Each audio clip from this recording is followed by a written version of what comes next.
Baiklah, Assalamualaikum warahmatullahi wabarakatuh. Waalaikumsalam warahmatullahi wabarakatuh. Baiklah, di sini kami dari kelompok 9, kami ingin memaparkan hasil diskusi dari kelompok kami, yaitu tentang resum asuhan keperawatan pasien dengan masalah MODS. Nah, kami di sini ada 3 anggota, yaitu saya, moderator sebagai Ranti Puspita, dan yang akan memaparkan materi yaitu Rio Anggara Pratama, dan satu lagi teman kita yaitu ada Atra Sahinda. Baiklah, kita langsung saja untuk mempersingkat waktu kepada Rio, kami persilakan untuk memaparkan materi pada hari ini. Baiklah, terima kasih kepada Ranti.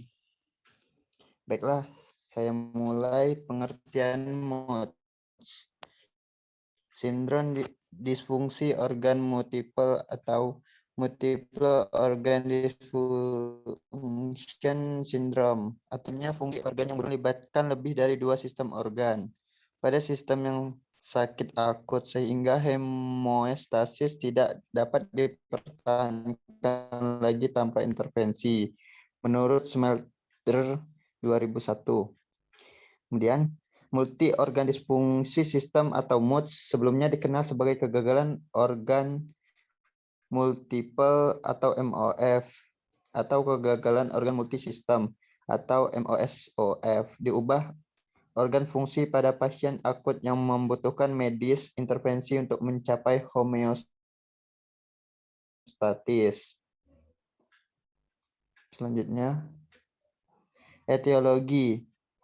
Kejadian MODS sebagian besar disebabkan oleh infeksi. Penyebab lain adalah trauma dan proses inflamasi non-infeksi seperti infeksi atau bakteri virus, trauma atau trauma multiple pasca operasi, hair injury, iskemia visceral. Kemudian inflamasi atau HIP, eklamsia, gagal hati, transfusi masif. Kemudian non-infeksi, reaksi obat, reaksi transfusi, menurut Hamrick dan Sports 2010. Sedangkan faktor predisposisi terjadinya MODS menurut temuan dari sistem scoring Apache 2 adalah umur lebih dari 65 tahun, defisit per sistem organ oksigen delivery, telah resusitasi pada kondisi shock akibat gangguan sirkulasi. Kemudian jaringan mati, trauma, operasi mayor. Kemudian gagal hati yang telah ada sebelumnya. Menurut Guntur 2007.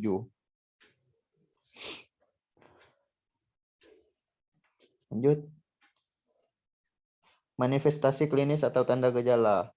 Yang pertama, gangguan sirkulasi, yaitu bradikardi, denyut jantung kurang dari 50 per menit.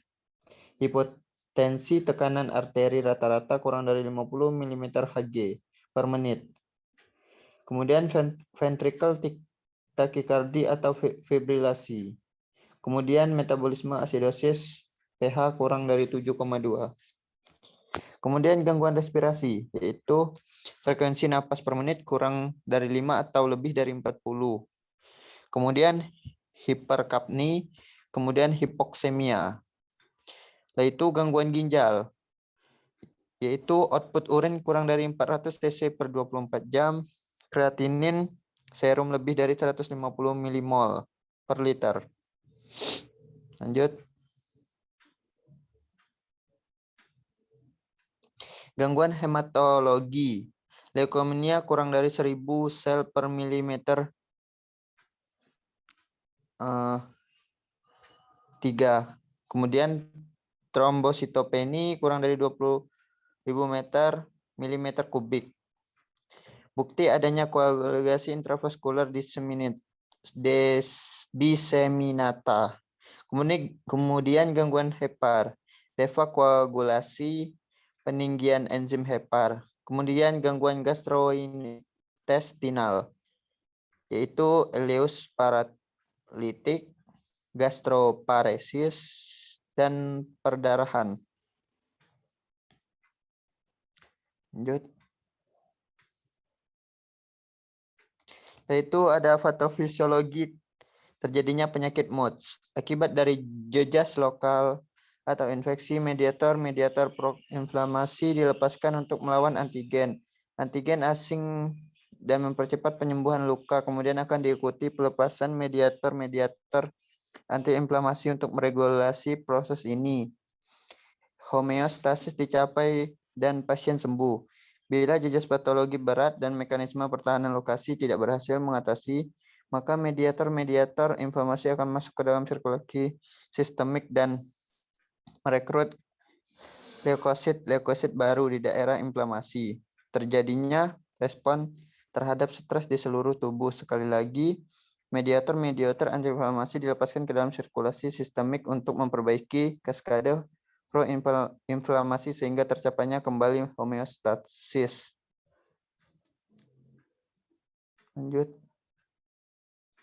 Lanjutannya, bila respon proinflamasi sistemik yang terjadi sifatnya berat atau bila respon antiinflamasi sebagai kompensasinya tidak adekuat sehingga gagal meregulasi respon proinflamasi. Terjadilah ketidakseimbangan dengan predominan respon proinflamasi. Pada keadaan ini didapat tanda-tanda CSIRS dan mulai didapatkan ancaman terjadi disfungsi organ.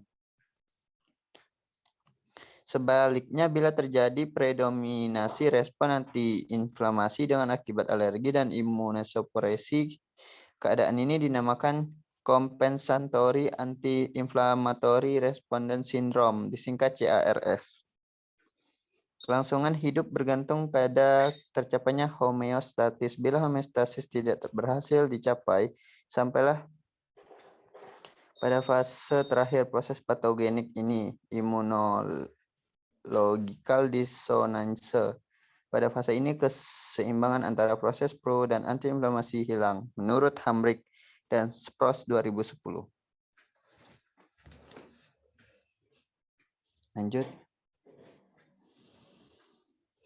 Mekanisme MOODS. Secara umum, perjalanan MOODS dibagi menjadi 4 stadium klinis. Yang pertama, stadium pertama, pasien mengalami peningkatan kebutuhan volume cairan, alkalosis respiratorik ringan disertai oliguria, hiperglikemia, dan peningkatan kebutuhan insulin.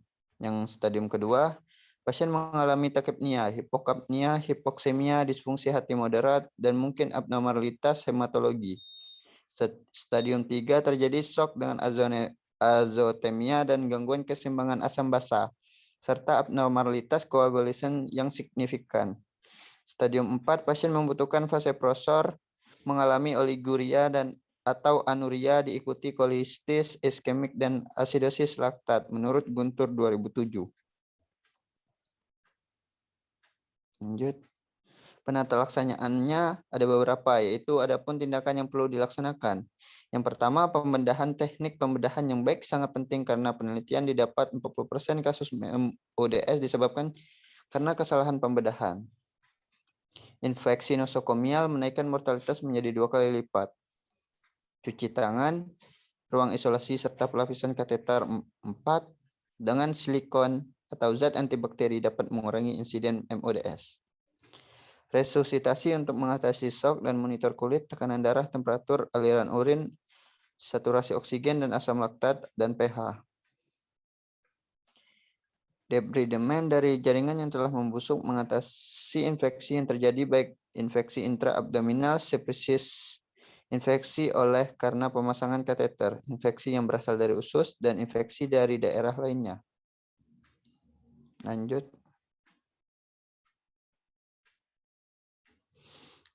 Lanjutannya, memberikan nutrisi yang cukup baik dengan enteral, parenteral bila perlu memberikan kalori yang berlebihan. Pada MOSF, non-kalori intake 23-25 kalori kilogram per hari. 3-5 gram kilogram per hari. Glukosa ditambah dengan 0,5 sampai 1 gram kilogram per hari protein. Untuk memberikan kalori digunakan keseimbangan harus Benedict's. Terapi yang diberikan corticosteroid dan prostaglandin min 1 inhibitor. Kemudian diberikan pula imunoterapi fibronisentin yang merupakan suatu gliprotein kompleks yang merangsang fagositosis dan dapat pula diberikan ibuprofen. Kemudian, kontrol kausa atau hal terpenting dalam pelaksanaan MUTS adalah menghilangkan faktor prestipasi dan penyebab atau sumber infeksi menurut Hamrit dan Sprouse 2010. Lanjut. Baiklah, pengkajian akan dilanjutkan oleh teman kami, Ranti. Kepada Ranti, saya persilahkan. Baiklah, terima kasih ya Rio. Jadi untuk selanjutnya itu tentang asuhan keperawatannya atau resum asuhan keperawatannya, yaitu yang pertama ada pengkajian. Pengkajian ini biasanya kita mulai dari identitas pasien seperti nama, umur, tanggal lahir, jenis kelamin, alamat, tanggal masuk, tanggal pengkajian, diagnosa medik, rencana terapi, dan lain-lain. Terus yang biasanya yaitu kita tanya juga keluhan utama atau alasan masuk rumah sakit. Terus yang kedua riwayat kesehatan pasien, yang ketiga riwayat kesehatan sekarang, dan yang keempat riwayat kesehatan keluarga, dan kelima pola fungsi kesehatan. Nah, pola fungsi kesehatan ini ada berbagai macam, yaitu ada aktivitas dan istirahat, terus ada integritas ego, makanan atau cairan, neurosensori, respirasi, rasa aman, seksualitas, dan kebutuhan belajar. Next. Nah, untuk diagnosa keperawatan sendiri, di sini sebenarnya banyak muncul diagnosanya, tapi kami mengambil yang 3 saja untuk dipaparkan diskusi pada hari ini. Yang pertama yaitu tidak efektifnya jalan napas berhubungan dengan hilangnya fungsi jalan napas, peningkatan sekret pulmonal, peningkatan resistensi jalan napas ditandai dengan dyspnea, perubahan pola napas, penggunaan otot pernapasan, batuk dengan atau tanpa sputum atau sianosis.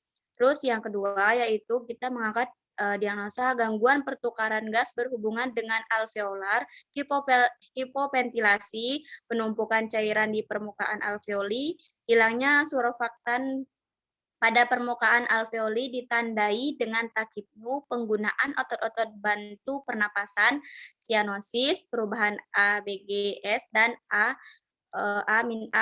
gradient. Terus yang ketiga yaitu adanya resiko tinggi defisit volume cairan berhubungan dengan penggunaan diuretik keluaran cairan kompartemental. Next. Nah, selanjutnya intervensi. Intervensi diagnosa yang pertama, diagnosa yaitu tidak efektifnya jalan napas berhubungan dengan hilangnya fungsi jalan napas. Peningkatan sekret pulmonal, peningkatan resistensi jalan napas ditandai dengan dyspnea, perubahan pola napas, penggunaan otot pernapasan, batuk dengan atau tanpa sputum, atau perencanaan ini yaitu pasien dapat mempertahankan jalan napas dengan bunyi napas yang jernih dan bronki negatif. Pasien bebas dari dyspnea, mengeluarkan sekret tanpa kesulitan, memperlihatkan tingkah laku, mempertahankan jalan napas. Nah, untuk intervensi independen, catat perubahan dalam bernapas dan pola nafasnya.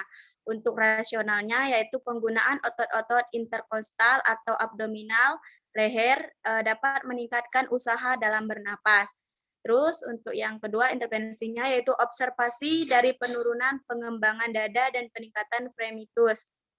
Rasionalnya mengembangkan dada dapat menjadi batas dari akumulasi cairan dan adanya cairan dapat meningkatkan fremitus.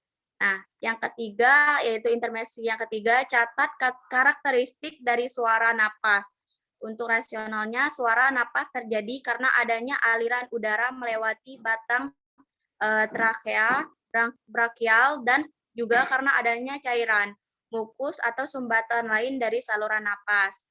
Terus intervensi yang selanjutnya yaitu catat karakteristik dari batuk. Untuk rasionalnya, karakteristik batuk dapat merubah ketergantungan pada penyebab dan etiologi dari jalan nafas. Adanya sputum dapat dalam jumlah yang banyak, tebal, dan purulen. Terus untuk intervensi selanjutnya yaitu pertahankan posisi tubuh atau posisi kepala dan gunakan jalan napas tambahan bila perlu. Next.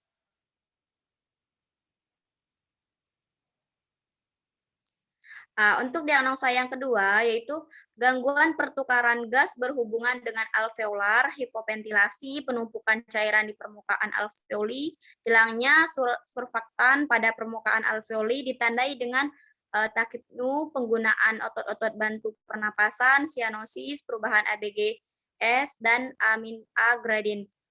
Tujuan dari diagnosa tersebut yaitu pasien dapat memperlihatkan ventilasi dan oksigenasi yang adekuat dengan nilai ABGS normal bebas dari gejala distres pernapasan. Nah, intervensinya itu independen, kaji status pernapasan, catat peningkatan respirasi atau perubahan pola napas dengan rasional. Takipnu adalah mekanisme kompensasi untuk hipoksemia dan peningkatan usaha napas. Catat dan tidaknya suara napas dan adanya bunyi napas tambahan seperti crackless dan wheezing. Crackless dan wheezing. Terus untuk rasional yaitu suara nafas mungkin tidak sama atau tidak ada ditemukan. Crackless terjadi karena peningkatan cairan di permukaan cairan yang disebabkan oleh peningkatan permeabilitas membran alveoli kapiler. Wheezing terjadi karena bronkokonstriksi atau adanya mukus pada jalan napas, kaji adanya sianosis. Rasional yang ketiga yaitu selalu berarti bisa diberikan oksigen desaturasi 5 gram dari HB. Sebelum sianosis muncul, tanda sianosis dapat dinilai pada mulut, bibir yang indikasi adanya hipoksemia sistemik. Sianosis perifer seperti jalan kuku, seperti pada kuku dan ekstremitas adalah vasokonstriksi. Observasi adanya somnolen, confusion, apatis, dan ketidakmampuan beristirahat. Terus rasional yang terakhir, hipoksemia dapat menyebabkan iritabilitas dari miokardium. Berikan istirahat yang cukup dan nyaman. Next. Untuk diagnosa yang ketiga, yaitu resiko tinggi defisit volume cairan berhubungan dengan penggunaan diuretik, keluaran cairan kompartemental. Tujuannya yaitu pasien dapat menunjukkan keadaan volume cairan normal dengan tanda tekanan darah, berat badan, urin output pada batas normal. Intervensinya yaitu independen, monitor vital sign seperti tekanan darah, heart rate, denyut nadi, jumlah dan volume dengan rasionalnya berkurangnya volume atau keluarnya cairan dapat meningkatkan heart rate, menurunkan tekanan darah dan volume denyut nadi menurun. Amati perubahan kesadaran, turgor kulit, kelembaban membran mukosa dan karakter spuntum. Dengan rasional penurunan fungsi cerebral. Defisit cairan dapat diidentifikasi dengan penurunan turgor kulit, membran mukosa kering, sekret kental. Terus selanjutnya, intervensi selanjutnya yaitu hitung intake, output, dan balance cairan. Amati insable loss. Dengan rasional memberikan informasi tentang status cairan, keseimbangan cairan negatif merupakan indikasi terjadinya defisit cairan.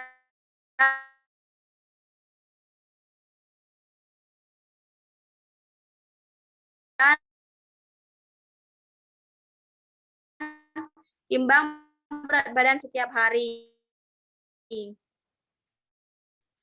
Nah, tim kolaboratif berikan cairan 4 dengan observasi ketat. Next. Terima kasih.